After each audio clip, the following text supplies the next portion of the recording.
up just a short time ago. Do we know why they chose that area? Just was it a convenient location, Fleming's, or?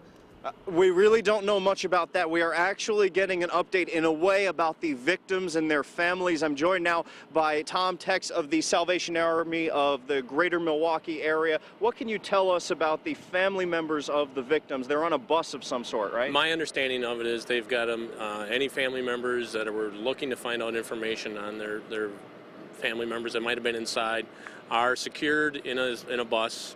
And are there waiting for additional information as it comes to them. And what is your role in all of this, the Salvation Army? Salvation Army is providing some emotional, spiritual care. We have some people there right with the families to help them deal with, maybe just talking to them and things like that. Also providing some hydration, water, coffee, things like that, also some snack bars. We're also in the process of getting them some meals as they've been there for several hours now. What is their emotional state right now? I imagine just terrible, wanting to know what's going on with their family members. Just trying to find the anticipation, the waiting. It's very difficult to just sit and wait when you don't know anything. You want answers right now, and unfortunately they're not available for them. So that's the difficult part for them. We've heard 7 non-critical injuries at Frederick Hospital. Do you know anything else based on talking to these families about any injuries or the extent of anything? I am not aware of what the numbers are or any of the conditions of the individuals. I don't know if it's 7 is an accurate number or not. I have not been told anything. You guys were helping with the Sikh temple shooting, unfortunately, not long ago. I mean, this is just terrible.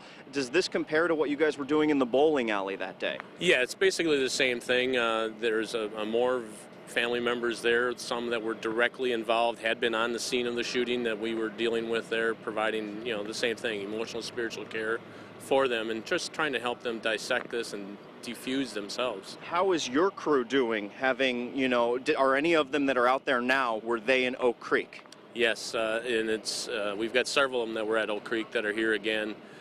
They're dealing with it okay. In fact, we've got 2 members from the Sikh temple that wanted to be part of our disaster services team after their shooting, and are here on the scene, and we've got them in by the families so that they can relate to what's going on in their lives. It's very interesting. Do you know the types of things that they're communicating to the family members? I do not. I have not had that communication since they've gotten on the scene here, which is about a little bit over an hour ago.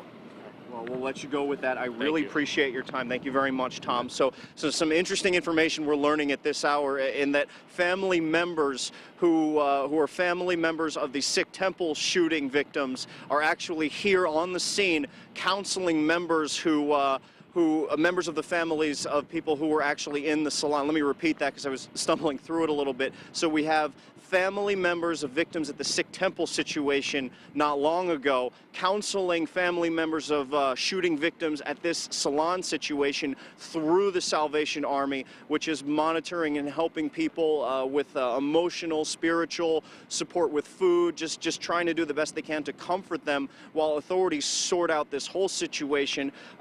It may be made even trickier by the fact that these family members could be facing additional risk because of this active shooter situation, and that may be why they're being more closely guarded and kind of among all of the emergency vehicles that we're seeing still out here in Brookfield Square. Live in Brookfield, Henry Rossoff, Fox 6 News. All right, Henry, thank you. We'll get an update again from you shortly, but no surprise that members of the Sikh temple